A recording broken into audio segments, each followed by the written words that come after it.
Bon, ben voilà, bonsoir à tous les amis, j'espère que vous allez bien. On se retrouve donc pour cette nouvelle vidéo. Une vidéo où on va parler de ce deuxième match entre l'Algérie et la Tunisie, derby maghrébin féminin.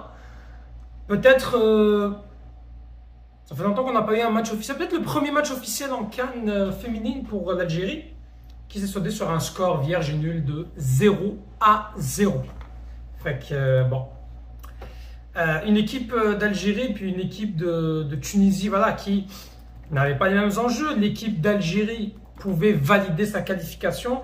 L'équipe de Tunisie devait se relancer après une sacrée défaite, donc face au Nigérien qui a lancé tout simplement le bal, et une équipe d'Algérie qui devait confirmer la lancée entre l'Algérie et qui pouvait valider même sa qualification. Alors on a eu deux équipes qui étaient très très fortes.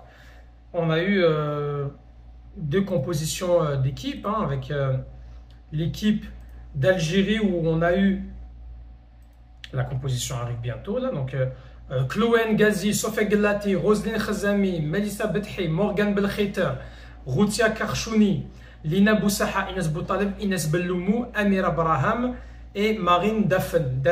Donc voilà, l'équipe d'Algérie était dans un 4-1-4-1, l'équipe de Tunisie dans un 4-4-2 avec un numéro 10, donc une seconde attaquant, une numéro 10, pardon. Et cette équipe d'Algérie, la Tunisie qui avait très bien commencé, c'était un petit peu équilibré entre les deux équipes. On avait quand même cette volonté tunisienne, et petit à petit on a vu l'Algérie prendre le dessus.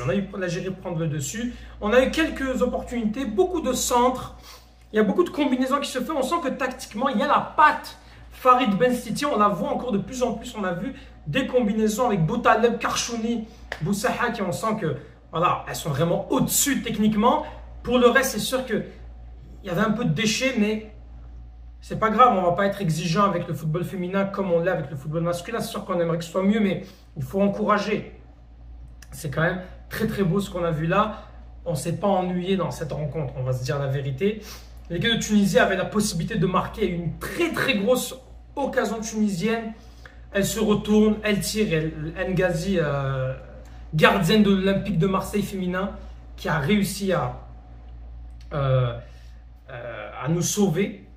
Puis ensuite, l'Algérie a eu de plus en plus d'opportunités en première mi-temps, elle est montée en puissance. Et puis deuxième mi-temps, l'Algérie a confirmé cette domination en puissance avec des tirs, un beau coup franc dévié, pas mal de tirs de Lina Boussaha, de Boutaleb aussi, Boutaleb qui aurait pu marquer en fin de rencontre.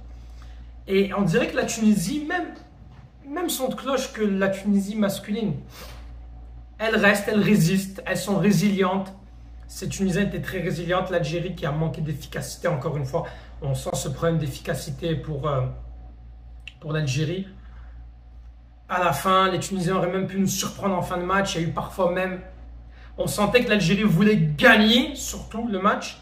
Et les Tunisiennes se disaient, bon, à un moment donné, ils savaient qu'elles ne pouvaient pas gagner, donc elles ont essayé de jouer le nul ou de jouer plus en contre-attaque. C'est ce qui s'est passé d'ailleurs en fin de match avec quelques petites opportunités qu'ont eu les Tunisiennes. Mais l'Algérie, voilà, qui se disait, ok, on gagne, on va enfoncer cette équipe tunisienne. Et oui, si on gagnait, on était officiellement qualifié. Mais c'est pas mauvais qu'on ait eu ce résultat nul. 0-0,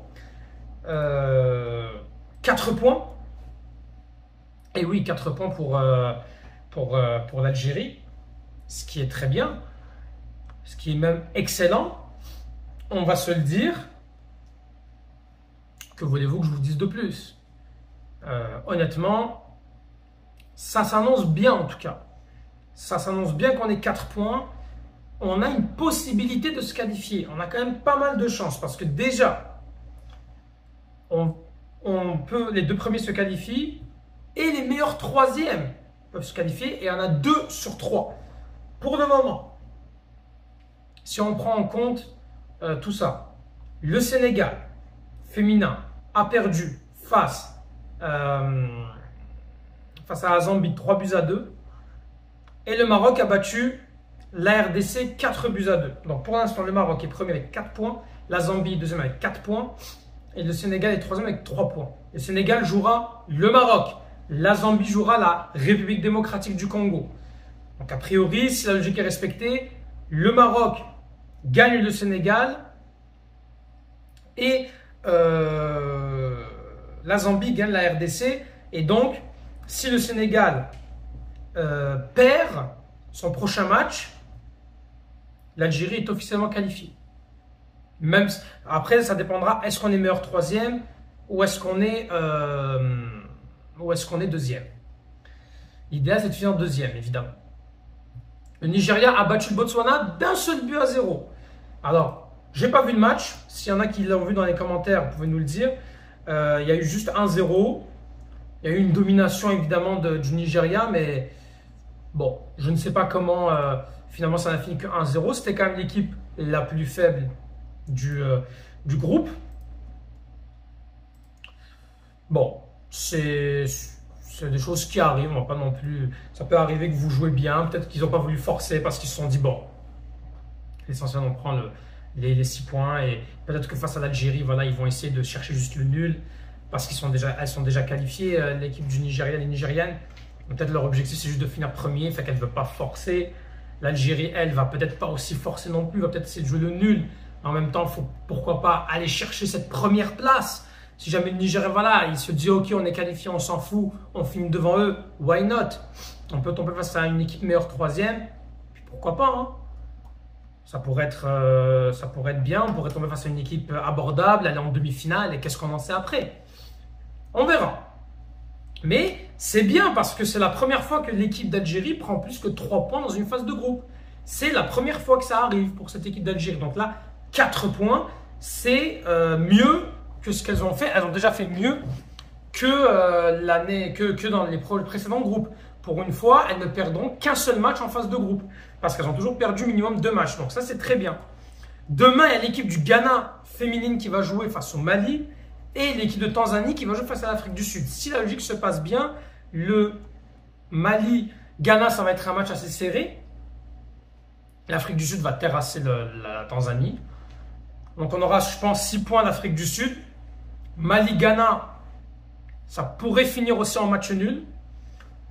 Honnêtement, moi je dis, si ça finit le Mali-Afrique du Sud qui gagne, c'est une très bonne nouvelle. Parce que ça voudra dire que l'Algérie va être qualifiée. Donc on espère que l'Afrique du Sud et le Mali gagnent, comme ça on est sûr que l'Algérie va passer. Parce que c'est simple, il suffit d'être meilleur qu'un seul. Il suffit d'avoir plus de points qu'un seul pays. Et on est qualifié. Voilà. On ne les attendait pas à ce niveau-là. Il y en a beaucoup qui ont dit oui, vous allez voir, ils ne vont rien faire les Algériens.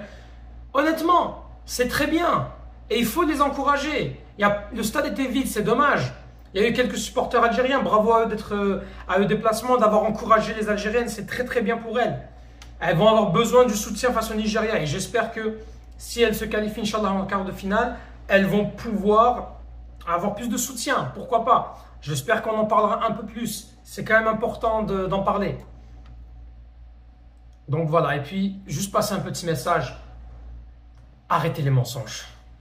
Il y a certaines personnes qui veulent essayer de diviser encore une fois Marocains, Algériens. Arrêtez les mensonges. Le scotch, c'est pas juste pour les joueurs algériens. C'est pas juste dans les bancs des Algériennes. Tout ce qui est le bandage, etc. Arrêtez de mettre ces provocations-là. On n'a pas besoin de ça. On n'a pas besoin de ça en ce moment. Arrêtez la manipulation, s'il vous plaît. Arrêtons et ne rentrons pas dans leur jeu. Le peuple marocain, c'est pas eux qui sont responsables de tout ce qui se passe. C'est certaines communautés, c'est certaines personnes qui décident de parler de ça. C'est pas vrai. Je veux ici démentir tous ces mensonges. C'est très simple. Il n'y a pas eu tout ça. C'est pas les Algériennes qui ont décidé de faire tout ça. Bref. Après, vous savez, il y a des problèmes politiques à gauche, à droite, mais ne divisons pas les communautés. Arrêtons de s'attaquer les uns les autres. Bref, voilà. Mettez en commentaire ce que vous en pensez. Abonnez-vous. Tahal Jazer. Et merci à vous.